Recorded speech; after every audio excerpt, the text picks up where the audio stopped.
Querido Deus, agradecemos o privilégio de estarmos juntos para estudarmos a Tua Palavra. Que o Senhor nos envie o Teu Espírito para que direcione a nossa mente para o entendimento e que o Senhor possa transformar as nossas vidas através da Tua mensagem. Eu peço por Jesus. Amém. Então, vamos juntos agora estudar esse tema, o Evangelho pregado a todo mundo. Isso é o autoclamor, mas como que isso vai acontecer? Primeira coisa que eu quero destacar é esse texto de Ellen White. Na verdade, essa vai ser a conclusão do estudo que nós vamos fazer juntos aqui, mas eu quero começar pelo final para que a gente possa construir esse entendimento. Ellen White comenta: o mundo ficará convencido não pelo que o púlpito ensina, mas pelo que a igreja vive.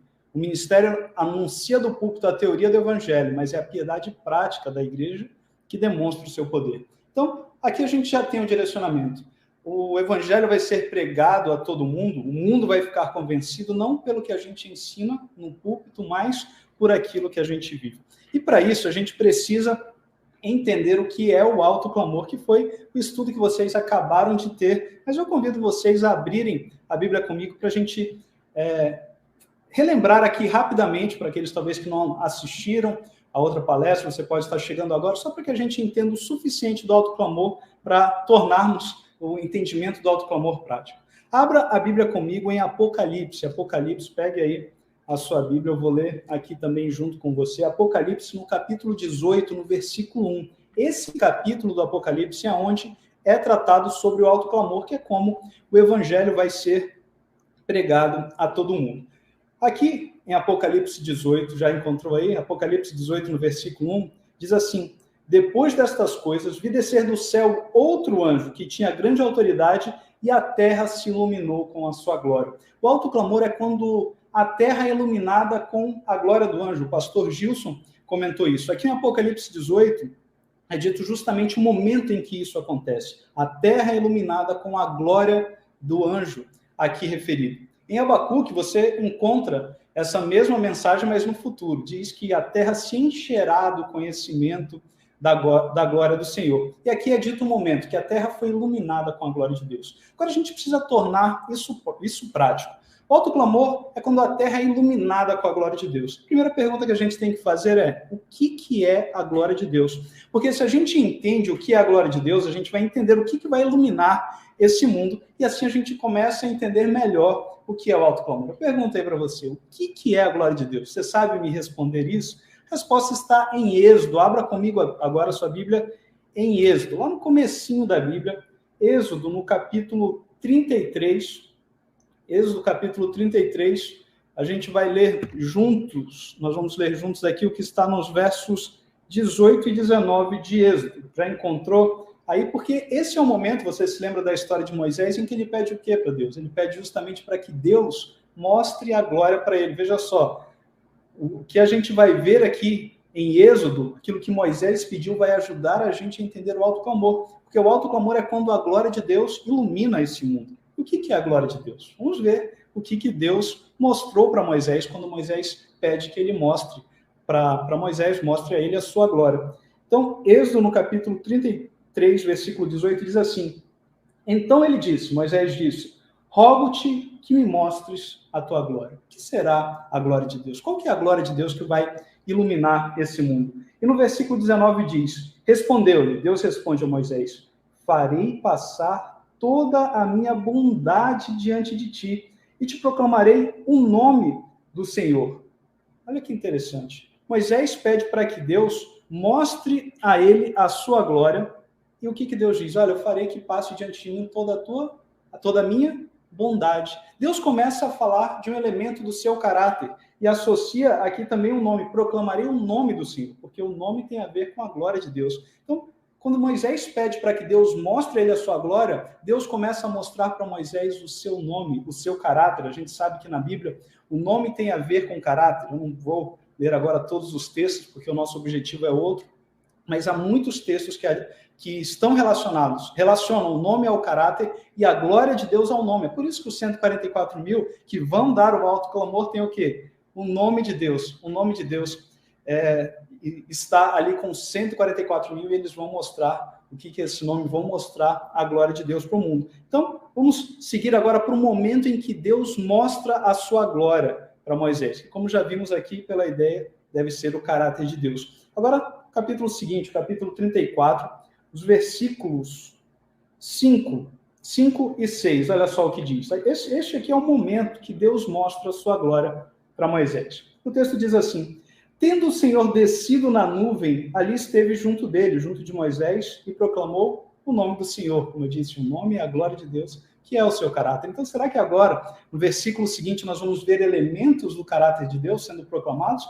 É o que a gente espera. No verso 6 diz: e passando o Senhor por diante dele, clamou: Senhor, Senhor, Deus, compassivo, clemente, longânimo, grande em misericórdia e fidelidade. Quando Deus mostra a sua glória para Moisés, ele começa a mostrar elementos do seu caráter.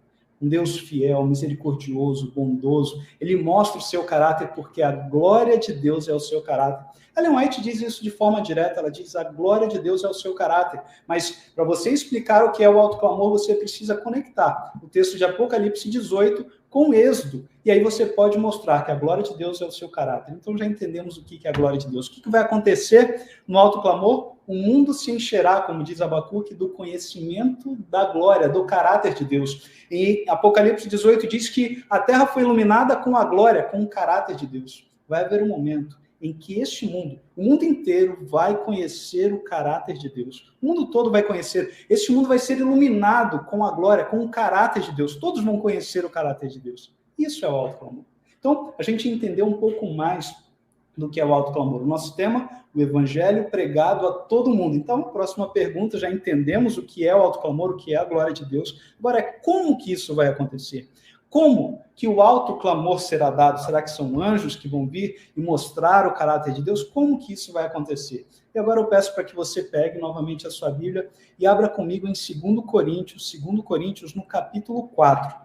2 Coríntios, no capítulo 4, nós vamos ler agora o verso 6. Este verso vai conectar tudo e a gente vai entender agora de forma prática como que o caráter de Deus vai iluminar esse mundo. Como que o mundo vai conhecer o caráter de Deus? A gente sabe que não é através de anjos, não são anjos que vão pregar o evangelho a todo mundo. Por mais que eles tivessem essa ânsia, eles desejassem muito pregar o evangelho, Deus conferiu isso a homens. E como que isso vai acontecer?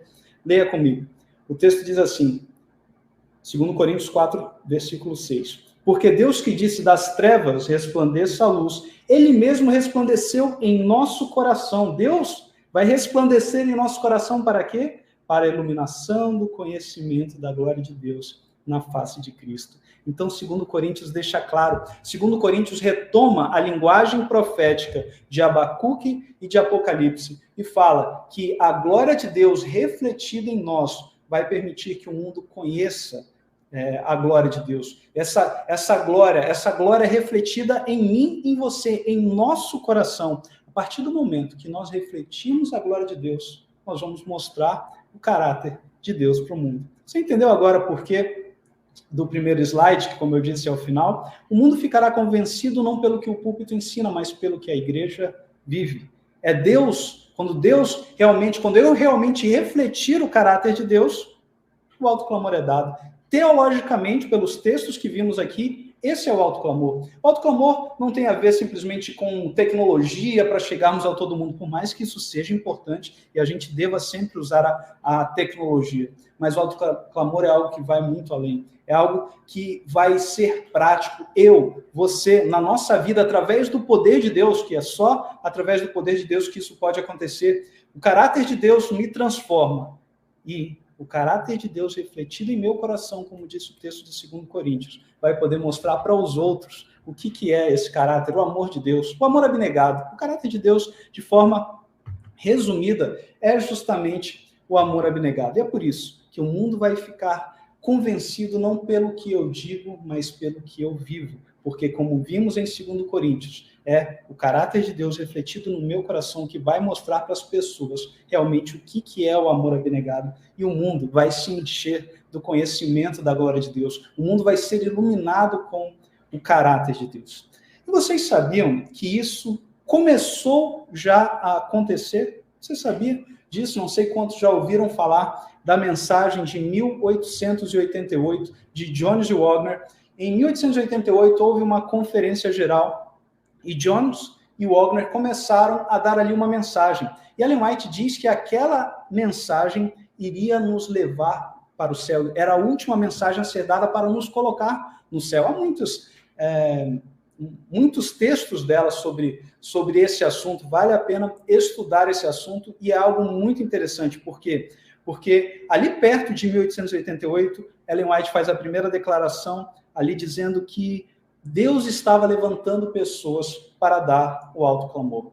Ocorre a conferência de 1888 e o assunto tratado por Jones e Wagner começa a mover as pessoas, transformar vidas. Também havia resistência, nós vamos comentar sobre isso, mas isso avança. E aqui, em 1892, olha só o que Ellen White diz. O tempo de prova está bem diante de nós, pois o alto clamor do terceiro anjo já começou. Você sabia disso? Você sabia que em 1892 o alto clamor havia começado? Ellen White disse que Deus estava levantando pessoas antes de 1888. Depois ela fala sobre essa mensagem. Em 1892 o alto clamor estava ali começando. O alto clamor do terceiro anjo já começou na revelação da justiça de Cristo, o Redentor que perdoa pecados. Este é o início da luz daquele anjo cuja glória há de encher toda a terra. A gente já entende a linguagem porque lemos aí esse texto, os textos que usam essa linguagem, Apocalipse 18. Então, em 1892, o alto clamor havia começado. Vocês estudaram com o pastor Gilson sobre o alto clamor, vocês estudaram com o doutor Elevon sobre a chuva serôdia. Vocês sabem que o alto clamor ele é dado quando a chuva serôdia vem sobre nós. O que isso significa? Se o alto clamor havia começado, nós temos também que reconhecer que a chuva serôdia estava sendo derramada sobre o povo. Algo que a gente fala tanto, que a gente anseia tanto, que a chuva serôdia seja derramada sobre nós. Isso, na verdade, já aconteceu. Mas agora você pode estar pensando, mas eu não sabia disso, mas agora me veio um questionamento. Se a chuva serôdia começou e, consequentemente, o alto clamor havia começado, estamos vendo aí o texto, Ellen White diz que o alto clamor havia começado, por que então, a terra não foi iluminada com a glória de Deus? Por que o evangelho não foi pregado a todo mundo? E, muitas vezes, há controvérsia sobre o assunto de 1888 e a mensagem de Jones e Wagner. E não é sobre esse assunto que eu quero tratar, mas é algo bastante interessante. Eu recomendo a editora Luz do Mundo. Eu creio que esses livros estão até na Casa Publicadora Brasileira hoje em dia. Há um livro de Jones, dos sermões que ele pregou na conferência de 1893. Os sermões deles estão lá com esse assunto aí que eles tratavam. Eu já li, não li o livro todo, mas já li muitos dos sermões, uma boa parte do livro, e eu recomendo bastante a leitura desses sermões. Mas muitas vezes, quando a gente vai tratar de 1888, às vezes falta um pouco de informação para a gente compreender realmente, de forma prática, não simplesmente teórica, porque, como vimos aqui, o alto clamor é algo prático. Falta elementos para a gente compreender o que aconteceu, por que os adventistas não finalizaram a obra naquele momento. E, em 1893, como eu disse, há um livro com sermões de Jones, em uma outra conferência. Houve uma conferência em 1888, depois outra em 1893, e Jones pregou ali. Os seus sermões ficaram muito conhecidos, pelo menos são mais conhecidos, não são tão conhecidos assim, mas mais conhecidos ali, talvez os sermões mais conhecidos dessa conferência, se tornou um livro, ali com os sermões de Jones, em 1893, mas ali também outra pessoa pregou, e é sobre esse assunto que eu quero falar aqui. Outra pessoa pregou naquela conferência de 1893, no ano seguinte, após Ellen White dizer que o alto clamor havia começado. Estavam todos empolgados, dizendo: o alto clamor começou. Nós vamos finalizar a obra. Jesus vai em breve voltar. Estamos trabalhando, estamos avançando e a obra vai ser finalizada. Mas outra pessoa tinha um pensamento diferente. Havia uma voz destoante que também pregou ali em 1893. O nome dele é Dr. John Harvey Kellogg. Você provavelmente já ouviu falar de Kellogg. Kellogg foi um grande médico adventista e por muito tempo também um grande médico missionário. E quando todos estavam empolgados, falando ali que iríamos finalizar a obra, que o alto clamor iria ser dado, Kellogg também, assim como Jones pregou, também Kellogg pregou, mas os seus sermões, ele destacou outros pontos. Houve outra tônica no sermão de Kellogg, diferente do que estava ali naquela conferência. Veja só, nesse sermão de 12 de fevereiro, ele diz: o Senhor pode estar pronto para dar início ao alto clamor, como Ellen White havia dito, mas não estamos prontos. Não fizemos a nossa parte e o Senhor está esperando que façamos algo relacionado a boas obras. Isso foi um impacto para as pessoas. Todos estavam dizendo: o alto clamor começou, a obra vai ser finalizada, o evangelho vai ser pregado a todo mundo. Agora, um médico destacado, uma pessoa destacada na igreja adventista começa a falar: não, o alto clamor não vai prosseguir se continuarmos fazendo o que temos feito, se não mudarmos alguma atitude. Que ela teve uma visão diferente. E será que quem estava certo? Jesus não voltou. Todos achavam que a obra seria finalizada. Kellogg tinha outra opinião e, na verdade, realmente, isso não aconteceu. Kellogg ainda disse, fez outras afirmações e ele foi algumas vezes interrompido durante seu sermão. Veja só, aqui no sermão desse mesmo dia ele diz: a Bíblia nos ensina a mesma coisa, que devemos fazer mais do que os outros, mas estamos fazendo menos. Kellogg questiona: mas como que Jesus vai voltar se nós temos que fazer mais do que as outras pessoas e nós estamos fazendo menos? Como que nós, que estamos fazendo menos em relação ao caráter, ao amor de Deus, vamos dar o alto clamor? Então, as pessoas que estão fazendo mais é que deveriam dar o alto clamor. Ele pensa dessa forma. Ele diz: agora, podemos esperar que o alto clamor comece enquanto somos tão negligentes com os necessitados ao nosso redor? Que ela questiona. Podemos imaginar que o Senhor vai operar milagres por nós e que Ele mesmo vai fazer essa obra. E ele diz: mas Ele não vai. Ele está dizendo: se não cumprirmos as condições, se não começarmos a cuidar dos necessitados. Por quê? Porque o mundo ficará convencido não pelo que o púlpito ensina, mas pelo que a igreja vive. Ele diz: se não tornarmos o evangelho prático, se de forma prática não mostrarmos o que é o amor de Deus, Jesus não vai voltar. Ele diz: não precisamos esperar que o alto clamor comece, até que façamos o que o Senhor deseja que façamos. E, nesse momento, alguém interrompe o sermão de Kellogg e repete aquela afirmação. Ele diz: o alto clamor já começou. E Kellogg responde: devemos ser capazes de mostrar que estamos fazendo o que o Senhor diz que deve ser feito primeiro. A voz retruca e diz: já começou. E Kellogg responde novamente: então, se já começou, veremos esta obra que o Senhor nos diz que deve ser feita começar imediatamente. E você deve estar pensando: bom, Ellen White havia dito que o alto clamor havia começado. Jones e Wagner estavam ali pregando, Jones estava pregando, todos estavam com o pensamento de que a obra seria finalizada. Havia uma voz destoante, essa voz era de John Harvey Kellogg. Mas, Hilton, a gente vai ouvir o que o Kellogg estava dizendo? O que o Kellogg disse deve ser totalmente ignorado, porque eu já ouvi falar um pouco de Kellogg, talvez eu não conheça muito sobre a vida de Kellogg, sei um pouco dos sucrilhos, da empresa que ele fez, e sei também que ele apostatou, não sei muito bem nem o que foi, talvez o panteísmo, já ouvi falar alguma coisa desse tipo, mas eu sei que ele se afastou ali das orientações de Ellen White. Então a gente não deve ouvir o que o Kellogg estava falando em 1893. Ocorre, meus amigos, que eu não estou aqui para falar do Kellogg, que publicou o Living Temple, que se opôs às orientações de Ellen White, mas ao bom Kellogg, aquele médico missionário que se doava pelas pessoas e sobre quem Ellen White fez afirmações muito contundentes. Nessa época, Kellogg não era o Kellogg que havia abraçado doutrinas erradas do panteísmo. Kellogg era uma pessoa muito envolvida com o trabalho missionário e muito envolvido com a obra médico-missionária. E sobre ele, Ellen White, sobre esse Kellogg, durante aquele período, veja só, Ellen White diz o seguinte sobre Kellogg, sobre esse período ali.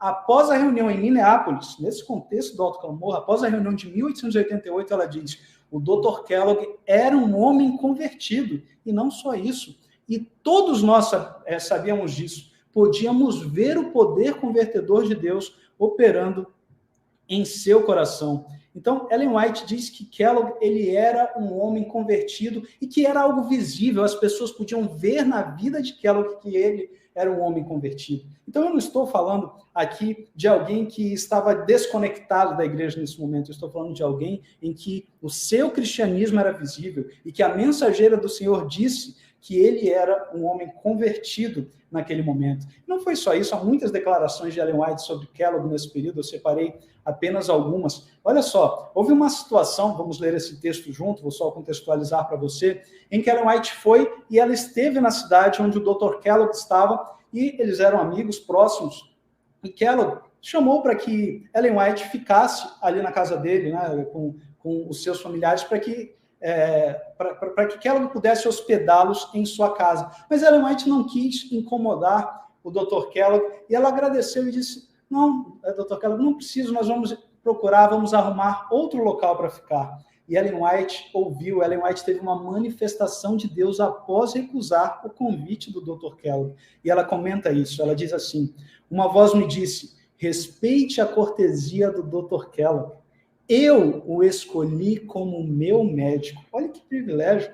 Deus disse para Ellen White, aceite, respeite a cortesia do Dr. Kellogg, porque ele é o meu médico. Deus havia escolhido esse homem como seu médico. Que privilégio que o Dr. Kellogg tinha, porque ele tinha, sim, aceitado um chamado especial. E ela diz, e serei seu ajudador.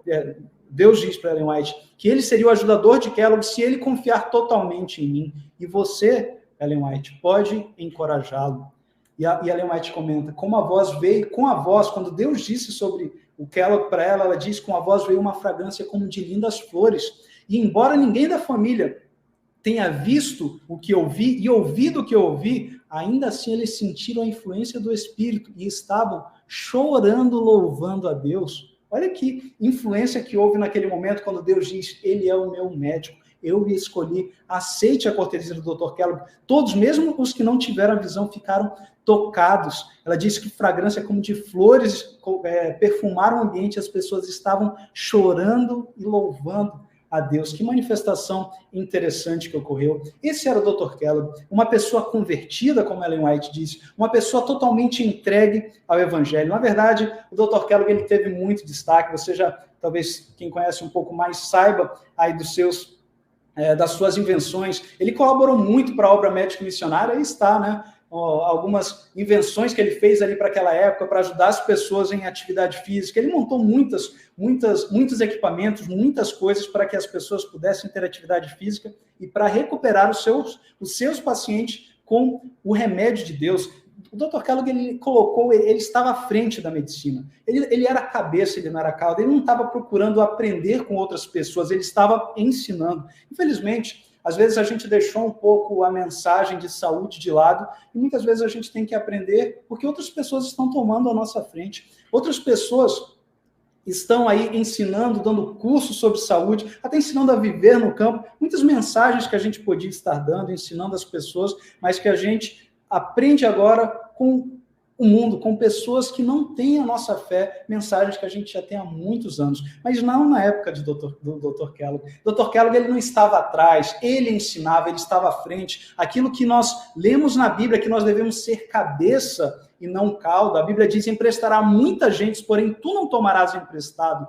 Kellogg tinha colocado o adventismo em destaque. Não era aquela situação, ele emprestava para as pessoas, ele não tomava emprestado, como diz o texto, ele era cabeça e não cauda. E estava colocando o adventismo à frente em muitas dimensões, mesmo em dimensões financeiras, o que ele fazia prosperava e crescia, muitos inventos, ajudando muitas pessoas. O adventismo realmente estava à frente. Muitas pessoas conhecem aí que ele inventou, elaborou ali aqueles sucrilhos que modificaram o desjejum dos americanos, né, os sucrilhos Kellogg's, com essa empresa que ele fez junto com o seu irmão, e foi uma empresa que cresceu muito, mas você sabia que o Kellogg às vezes a gente come aí carne vegetal, né? Você sabia quem que inventou a carne vegetal, ou ao menos o início dessa ideia de carne vegetal? Dr. John Harvey Kellogg. Você pode pesquisar depois sobre a protose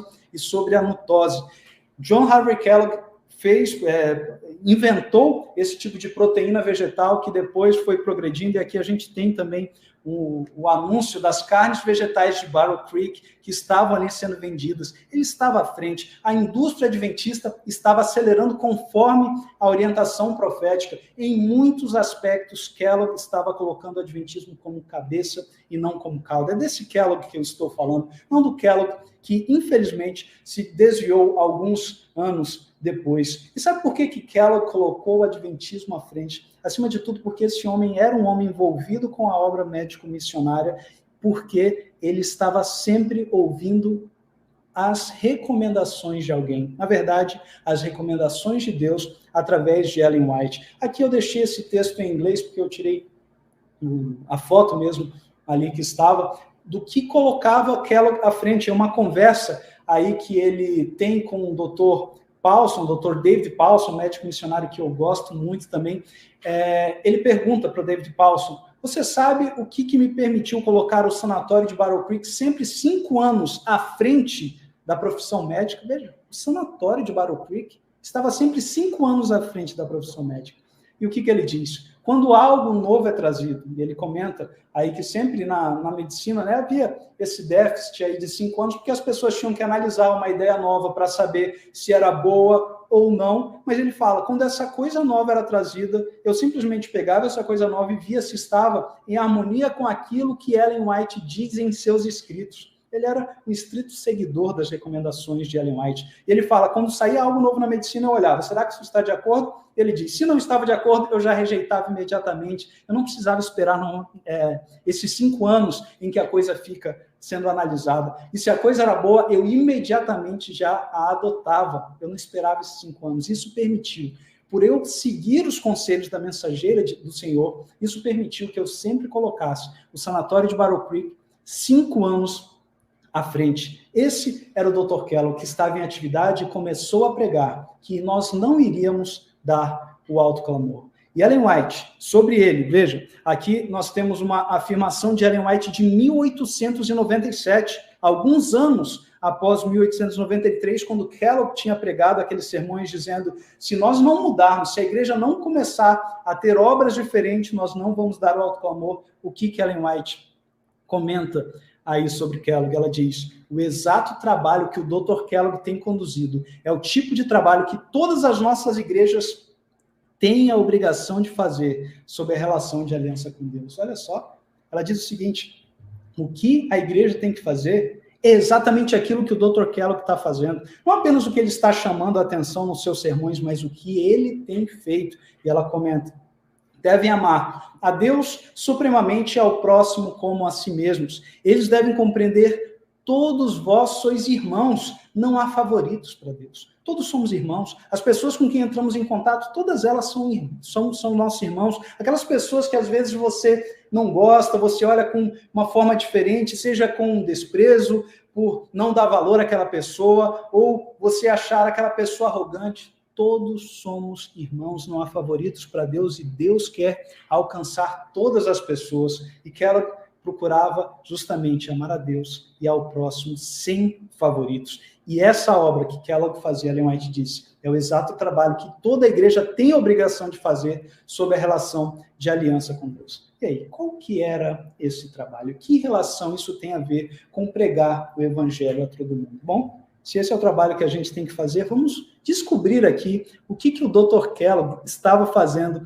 por esse tempo aí que Ellen White faz essas declarações sobre ele.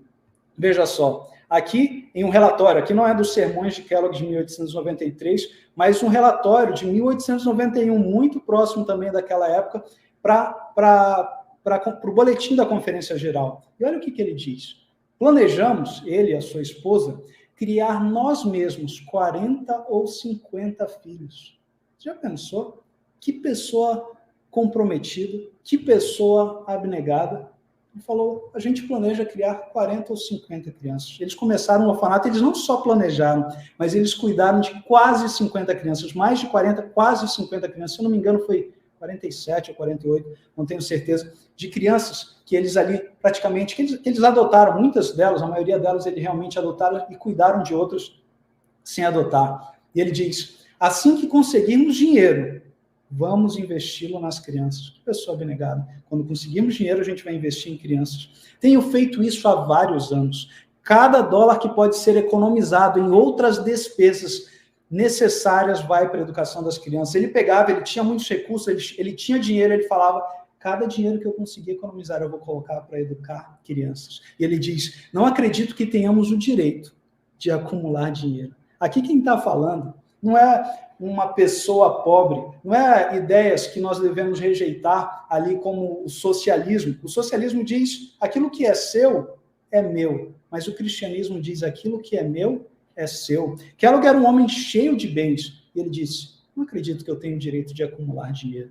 Acho que desde que estejamos bem e tenhamos a bênção de Deus sobre o nosso trabalho, é nosso dever gastar o que ganhamos na obra de Deus. Não acredito que nesta época qualquer homem tenha o direito de acumular dinheiro. É desse Kellogg que eu estou falando. E essa aqui é a obra que Ellen White diz que toda a igreja tem que apresentar em sua relação de conserto com Deus, cuidar do próximo. Na verdade, essa é a obra médico-missionária. Às vezes a gente pensa que obra médico-missionária é apenas o que está relacionado às orientações específicas de saúde, claro que sim, mas uma pessoa que passa fome, ela precisa de comida, isso tem a ver com saúde. Uma pessoa que passa frio, ela precisa de roupa. Uma pessoa que não tem abrigo precisa de abrigo. Uma pessoa que tem as suas necessidades acolhidas, isso é cuidar das pessoas, isso faz parte da obra médico-missionária. É claro que as orientações específicas que temos de Deus devem ser atendidas, devem ser amadas, devem ser abraçadas de imediato. Não estou dizendo que não são importantes, são muito importantes. Uma pessoa que diga que não são, ou que despreze orientações tão preciosas, não está falando de acordo com as orientações inspiradas que temos. Claro que nós temos que abraçar isso, eu estou dizendo que é muito mais do que isso, vai além disso, e você precisa saber disso, porque às vezes você pode estar pensando, como que eu posso participar da obra médico-missionária? Cuide de alguém. A obra médico-missionária é encontrar as pessoas em suas necessidades, e era isso o que o Kellogg estava ali fazendo. Agora, voltando aqui para o seu sermão, ele fala o seguinte, como podemos esperar qualquer manifestação especial diante do mundo até que tomemos posse da luz que brilha em nosso caminho há mais de 30 anos? E ele comenta, eu não acho que o alto clamor, eu não acho que o evangelho vai ser pregado a todo mundo, eu não acho que o alto clamor chegará até que o quê? Nossas viúvas e órfãos sejam devidamente cuidados. E até que estejamos fazendo algo mais do que simplesmente fazer uma propaganda de nossos princípios peculiares de fé. O que ele disse aqui? Enquanto o evangelho não se tornar prático, enquanto não atendermos a ordem de cuidar das pessoas, de cuidar dos órfãos, das viúvas, enquanto o evangelho for apenas teórico, eu não acredito que o alto clamor não vá ser dado. E o alto clamor não foi dado. E agora você já está entendendo a ideia, e agora de forma prática você está compreendendo por que Jesus não voltou em 1888. Kellogg tinha razão. Haviam condições que deviam ser cumpridas para que a glória do Senhor iluminasse esse mundo através de nós. Isso, a glória de Deus, a glória do Senhor precisava ser a nossa retaguarda. O caráter de Deus precisa ser a nossa retaguarda para que a gente mostre o seu amor ao mundo. E o texto que estava muito bem encaixado teologicamente, que estava na mente do Dr. Kellogg, era justamente o grande texto do Adventismo, o texto da obra médico-missionária, que é o texto de Isaías 58. E ele comenta assim, se quisermos que o alto clamor comece, irmãos, é aí que vai começar. O alto clamor vai começar conosco fazendo as coisas que o Senhor, neste capítulo, ele menciona Isaías 58, diz que vem antes do alto clamor. Mas o que o Kellogg está dizendo? O que será que Isaías 58 tem a ver com o alto clamor? Você pode abrir a Bíblia. Opa, eu vou ler aqui por questão de tempo, mas você pode abrir a Bíblia ou anotar esses textos, Isaías 58, versos 6 a 8. O que o texto diz? Porventura não é este o jejum que escolhi, que soltes as ligaduras da impiedade, desfaças as ataduras da servidão, deixes livres os oprimidos e despedace todo o jugo?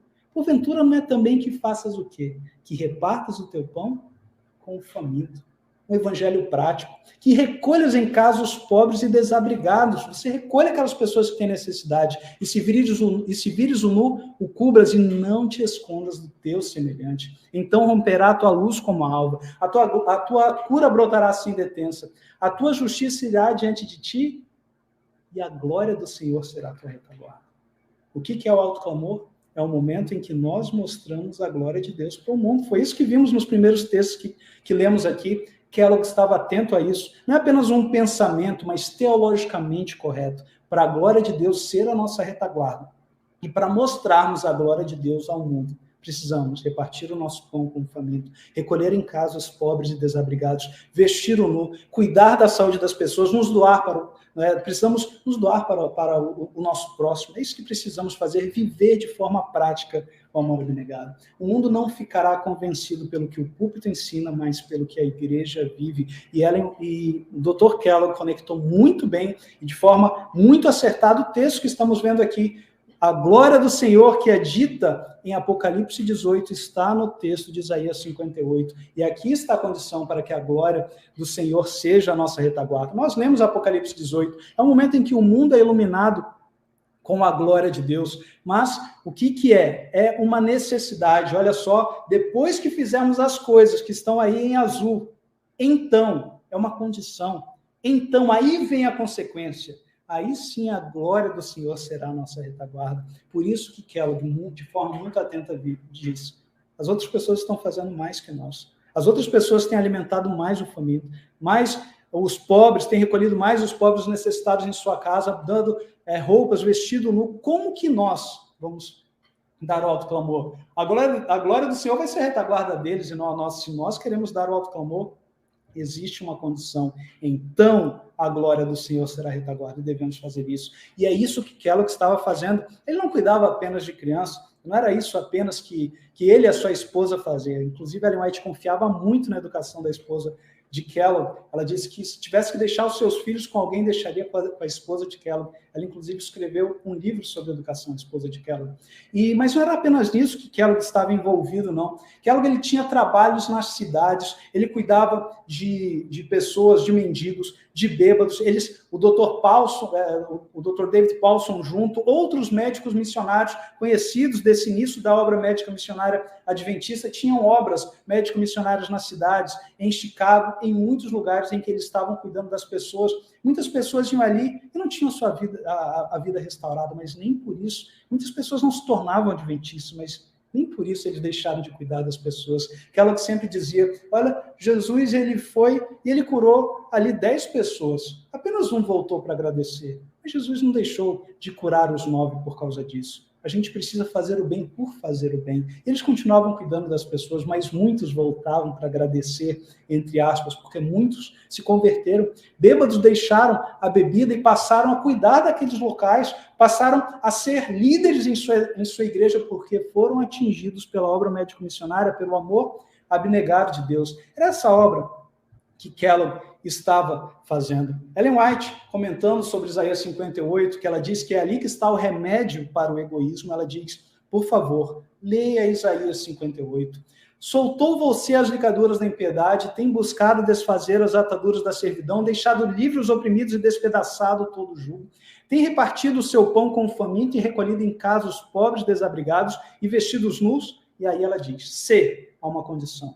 Assim como nós vimos essa condição em Apocalipse, em Isaías 58. Então, ali em Isaías 58, aqui ela diz: se tiver sido rico nessas boas obras, poderá reivindicar as promessas dadas nesse capítulo. Então romperá a tua luz como a alva, a tua cura brotará sem intensa, a tua justiça irá diante de ti, e a glória do Senhor será a tua retaguarda. Você vai poder mostrar a glória de Deus apenas se você cumprir as condições que estão nesse capítulo, o mesmo raciocínio do Dr. Kellogg. Então, clamarás e o Senhor te responderá. Gritarás por socorro e ele dirá: eis-me aqui. Essa é a ideia. O que Kellogg estava fazendo era atendendo aquilo que está no começo de Isaías 58, clamando a plenos pulmões, mostrando ali o pecado daquele povo que continuava buscando a Deus apenas com lábios, para que esse povo se entregasse a Deus em um cristianismo prático, para que as condições fossem cumpridas e o alto clamor fosse dado ao mundo. O mundo vai ser iluminado com a glória de Deus. A terra vai conhecer a glória de Deus e deve conhecer através de mim e de você. Para isso, você deve tornar o evangelho prático. É por isso que aquele texto tão debatido, que muitas vezes é controverso, de Parábolas de Jesus 69, que diz: Cristo aguarda. com fremente desejo a manifestação de si mesmo em sua igreja, quando o caráter de Cristo se reproduzir perfeitamente em seu povo, então virá para reclamá-los como seus. Por quê? Porque quando o caráter, vimos isso em 2 Coríntios 4:6, quando o caráter de Cristo for refletido em seu povo, quando manifestarmos o amor abnegado realmente para as pessoas, então Cristo vai voltar para nos buscar. Por quê? Porque o alto clamor é isso. O alto clamor vai ser dado quando refletirmos o caráter de Deus por todos os textos que lemos aqui. E isso deve ser feito de forma prática, não apenas teórica. E no mesmo livro, Parábolas de Jesus, Ellen White diz: quando eu estou imerso em Cristo, o amor brota espontaneamente. A perfeição de caráter do cristão é alcançada quando o impulso de auxiliar e abençoar a outros brotar constantemente do íntimo, quando a luz do céu encher o coração e for revelada no seu semblante. É assim que a glória de Deus vai ser revelada. A perfeição do caráter cristão é alcançada quando o impulso de cuidar, de auxiliar outras pessoas, brotar constantemente do íntimo. Você entendeu agora por que o alto clamor não foi dado em 1888? Ali, após 1888, se iniciou em 1892, faltou avançarmos. Eu pergunto, por que será que o alto clamor não foi dado ainda hoje? O que faltou para que o alto clamor fosse dado? Keller comenta: agora eu não sei se o alto clamor começou ou não. Não acho que isso seja o mais importante. As pessoas estavam em controvérsia sobre isso. Ele diz: olha, se o alto clamor começou ou não, isso não é o mais importante. Acho que a coisa mais importante que devemos saber é se estamos obedecendo a Deus, fazendo tudo o que o Senhor nos instruiu que devemos fazer. Se estivermos fazendo isso, então, quando o alto clamor vier, saberemos, e não só saberemos, mas teremos uma parte nisso. O que Kellogg estava fazendo ali nos seus sermões, que foram muito acertados, era convidando as pessoas para a obra médico-missionária. Porque essa é a última obra. O alto clamor vai ser dado através da obra médico-missionária. Qual que é a última mensagem a ser dada ao mundo? É o alto clamor. E qual que vai ser a última obra? Ellen White comenta no livro Evangelismo: desejo dizer-vos que em breve nenhuma obra será realizada pelo plano ministerial, senão a obra médico-missionária, o evangelho prático. Não, como eu disse, algo prático, não apenas teorias, conhecimentos sobre saúde, mas cuidar do próximo. Se a última obra é o alto clamor, e no final não vai haver mais nenhuma obra a não ser a obra médico-missionária, o que é o alto clamor? O alto clamor é justamente viver o cristianismo, e viver o cristianismo é a obra médico-missionária. É o que Cristo fez a todo o momento. Ela comenta sobre as pessoas que rejeitam a obra médico-missionária: jamais sereis ministros que seguem a ordem evangélica, enquanto não demonstrardes um decidido interesse pela obra médico-missionária. Uma pessoa que despreza a obra médico-missionária, uma pessoa que despreza as instruções de Deus, ela jamais, não sou eu que estou dizendo, é o texto de evangelismo, não quero ser duro aqui com ninguém, é apenas uma reflexão, mas ela diz que jamais vai ser um ministro que segue a ordem evangélica, porque Cristo foi o maior médico missionário que existiu nesse mundo. Cristo, ele foi a pessoa que tornou o evangelho prático através da obra médico-missionária. Isso, talvez você estava pensando aí: mas Hilton, então quer dizer que eu preciso ser um médico missionário, eu preciso entrar na obra médico-missionária de forma prática? Mas eu não sou médico. Eu não sou da área de saúde, eu não sou psicólogo, eu não sou fisioterapeuta, eu não sou da área de saúde. Como que eu vou entrar na obra médico-missionária? Eu pergunto para você: Jesus, ele foi para qual faculdade de medicina, ou de fisioterapia, ou de psicologia? O maior médico missionário que viveu neste mundo, ele nunca entrou em nenhuma dessas faculdades, mas a obra médico-missionária, ela requer, antes de tudo, o amor abnegado, se doar pelas pessoas. Todos nós somos instados, chamados a fazer parte disso. Esse é o método de Cristo. Se você ler em Mateus 4:23, diz que ele percorria toda a Galileia, fazendo o quê? Ensinando, pregando e curando. E Ellen White diz, em um texto, em que a ordem que Cristo mais fez essas coisas foi: primeiro, ele mais curou do que ensinou, e depois mais ensinou do que pregou. Infelizmente, a gente inverteu. A gente mais prega do que ensina, e depois a obra médico-missionária fica por último. A gente tem que ensinar mais, entender mais as coisas, as doutrinas, e, acima de tudo, evangelho prático a todo tempo. É isso. Esse é o método de Cristo. Ela comenta sobre isso em Ciência do Bom Viver, dizendo: durante seu ministério, Jesus dedicou mais tempo a curar os enfermos do que a pregar. Repito o que lemos no primeiro texto. O mundo ficará convencido não pelo que o púlpito ensina, mas pelo que a igreja vive. E agora você já deve estar entendendo o motivo. Sobre Kellogg, olha que declaração aqui de Ellen White. Ela comenta: sei que o Senhor colocou, ela fala para Kellogg: olha, eu sei, Kellogg, que o Senhor o colocou numa posição de grande responsabilidade, como o maior médico do nosso mundo. Que coisa impressionante. Kellogg era o maior médico que existia no mundo. Deus havia colocado ali, Deus disse que Kellogg era o seu médico, diz que Kellogg era o maior médico que existia no mundo. Um homem a quem o Senhor deu entendimento e conhecimento, para que você possa praticar justiça e julgamento, e revelar o verdadeiro espírito missionário na instituição que deve representar a verdade em contraste com o erro. Cristo foi o maior médico missionário de sua época, e Kellogg foi o maior médico missionário de sua época, e há um motivo para isso. Ellen White comenta que o maior médico é aquele que segue os passos de Jesus. Precisamos, meus queridos irmãos, se queremos pregar o evangelho a todo mundo, precisamos tornar o evangelho prático. Eu preciso amar o meu semelhante, eu preciso cuidar do meu semelhante. E não há um mal maior do que separar o evangelho da obra médico-missionária. Ellen White diz que quero dizer a vocês que quando os ministros do evangelho, quando alguém que é ministro do evangelho e os obreiros médico-missionários não estão unidos, é colocado em nossas igrejas o pior mal que pode ser posto ali. Esse é o pior mal que pode existir na igreja, separar o evangelho da obra médico-missionária. A gente precisa reverter esse mal, a gente precisa fazer com que o evangelho dê a mão para a obra médico-missionária, tornar o evangelho prático para assim dar o autoclamor. E como que isso acontece? Ellen White explica. A união que deve existir entre a obra médico-missionária e o ministério é claramente salientada onde? No capítulo 58 de Isaías. Por isso você vai estudar hoje esse capítulo, você vai entender o que Deus está pedindo de você, o que é necessário, para que você faça boas obras realmente com o coração entregue a Deus, cuide das pessoas, manifeste para esse mundo o amor abnegado, para que você una a obra do ministério e a obra médico-missionária, cumpra as condições para que o autoclamor seja dado e a gente possa pregar o evangelho a todo mundo. Ellen White comenta que é através da obra médico-missionária que vamos ter acesso ao povo.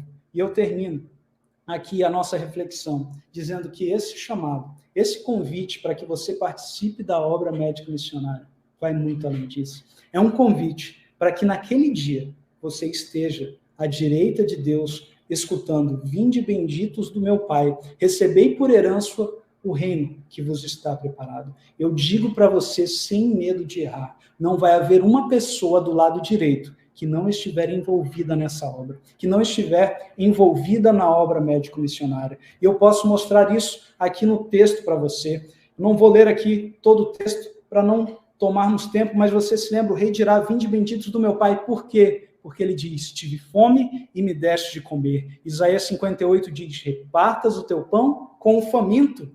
Quem cumprir o que está em Isaías 58 vai estar à direita de Deus naquele dia. Tive sede, me deste de beber, era forasteiro, me hospedastes. Isaías 58 diz: recolhas em casa os pobres desabrigados.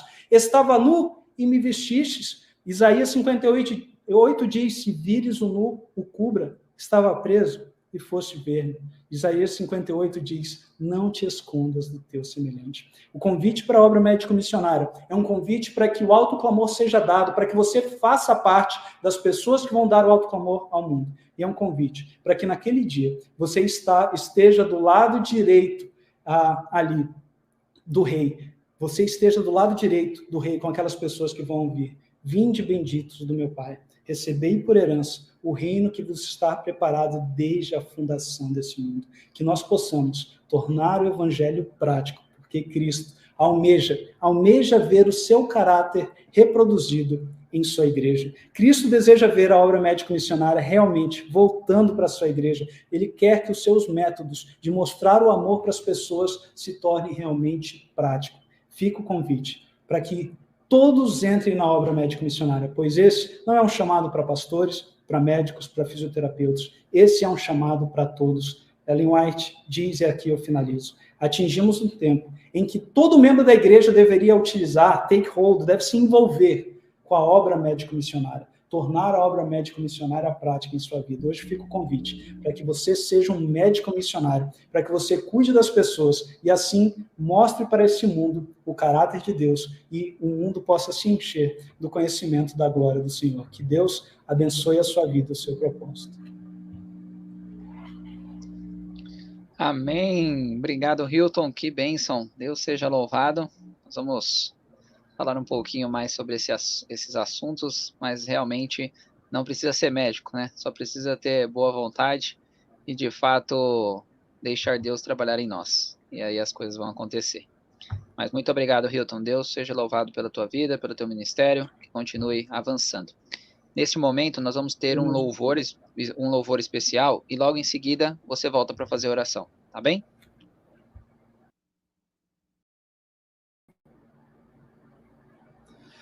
Obrigado mais uma vez a todos pela participação, obrigado ao Roberto, ao Dr. Guilherme. Eu quero finalizar convidando os irmãos para orarmos juntos a Deus, os que puderem, vamos nos ajoelhar diante do nosso grande médico.